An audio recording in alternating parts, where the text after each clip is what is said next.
April 7, 1945. 17-year-old Klaus Hahn took to the skies for the first time. And immediately got handed a mission so insane it was almost a death sentence. He was part of the Alba Special Attack Unit. This wasn't dogfighting. It wasn't intercepting.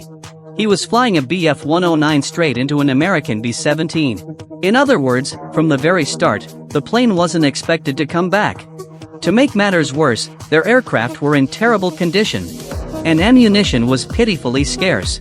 Hahn barely got off the ground before losing formation. Alone, high in the sky, surrounded by enemies on all sides. Soon, a group of P-51 Mustangs came charging straight at him. They brushed past at high speed, then turned back, hunting him like a pack of wolves. Bullets poured in from behind. The tracers from 50 caliber guns skimmed dangerously close to his plane. Hahn fought desperately to evade, rolling, diving, twisting. But the enemy clung to his tail. And of course, his Bf-109 was painfully slow. He slammed the throttle, but the speed just wouldn't come. He didn't even know what was wrong. All he could do was brace and dodge wildly. The Americans kept hammering him, tearing chunks of metal off his fuselage. The plane looked like it could fall apart at any second. Then a stream of bullets tore into the cockpit, striking his arm right by the shoulder. He barely registered the pain, still yanking on the controls, trying to wrest the plane out of pursuit, until he realized the throttle wasn't responding. And then he saw the truth. His entire arm was numb. It wouldn't move. He knew if he didn't bail, he was dead. He flipped the 109 upside down, ready to eject. But the lifeless arm flopped onto the canopy, throwing off his timing and balance. He kept flying inverted, diving downward to gain separation, hoping to find a moment to escape. Looking down, he saw his dangling arm pressed against the glass, like he was staring at someone else's body. Then, suddenly, the clouds split. What he saw below froze him. A whole formation of B-17 bombers right beneath him. These were the planes he hated the most. And that fury reignited something inside him. Somehow, he grabbed the stick again, pushed the nose down, and charged straight at the center of the formation. As he surged forward, memories flashed. His life speeding past in the mind of a 17-year-old. He had watched wave after wave of Allied bombers drop tons of explosives over his hometown. That's why he joined this crash unit. Their orders were simple but horrifying. Bring down 4 heavy bombers by collision, ideally without firing a single shot. They were fed a grandiose lie. If the crashes were brutal enough, they could force the Allies to pause bombing, and buy Germany time to produce more Me-262 jet fighters. They were even told they weren't going to die. Theoretically, they could eject afterward and survive. But in this moment, Hahn knew this was probably his last breath. The damaged Bf-109 hurtled faster and faster toward his chosen B-17. Next second, they collided. The 109's nose tore into the B-17's tail. The tail gunner was slammed inside the fuselage by the force. The B-17 crew were stunned.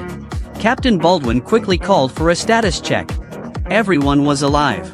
But the tail had a massive hole. The turret was gone. The vertical stabilizer shredded. Parts still falling away. Wentz's first thought wasn't landing safely. It was keeping the crippled flying fortress in the air. But when he touched the controls, his heart sank. The elevator wouldn't respond. The rudder was dead. Only the engine power was functional. Amazingly, the B-17 was still flying. Meanwhile, Hahn had ejected. He didn't even know how he had gotten out. Falling through the sky, he finally came to his senses. Mountains stretched far below, terrifyingly distant. He held on, waiting for the right altitude, and finally deployed his parachute.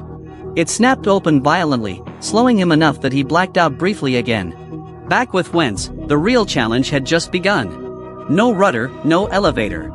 The plane had almost no control over pitch or yaw, but Wentz refused to give up.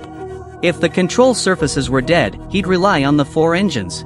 Varying thrust between left and right wings, he somehow managed to nudge the crippled B-17 slightly left or right. He called the lead, reporting their heavily damaged status. Simple in words, but it relied entirely on skill. The co-pilot constantly scanned for nearby aircraft, warning of collision risks.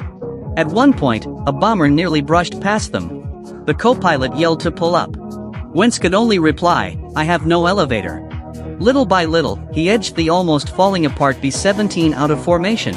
But leaving the formation didn't mean safety. Without pitch control, altitude had to be managed with speed. They relied solely on engine power, executing massive, clumsy turns, struggling back toward Allied lines. Finally, they spotted a runway. Problem was, nobody knew if it was friendly. They were still over Germany. The front lines had shifted fast. That runway might have been in enemy hands. Worse, it was far shorter than any British base. They were too low to delay. Wentz knew they had only one shot. He kept engines at precise power, lining up the crippled bomber with the runway's centerline. The landing gear stayed up until the last moment. Touchdown. Everyone felt like they had been given a second chance at life. Wentz cut the throttle and slammed the brakes. The Flying Fortress finally slid to a stop. Tension melted off their faces. The airport was eerily quiet. Until an American soldier emerged from a building. They learned the front line was just ahead, and the U.S. was pulling out. They also discovered an abandoned B-17 nearby. It sounded like luck from the sky, but it was real.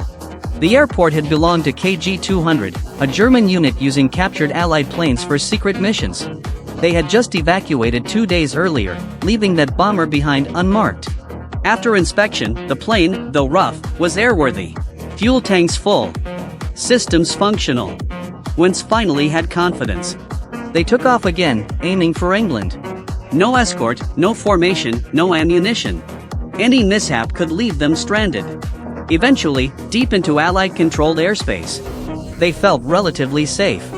This was the second B-17 landing of the day, and this time the controls were fully intact.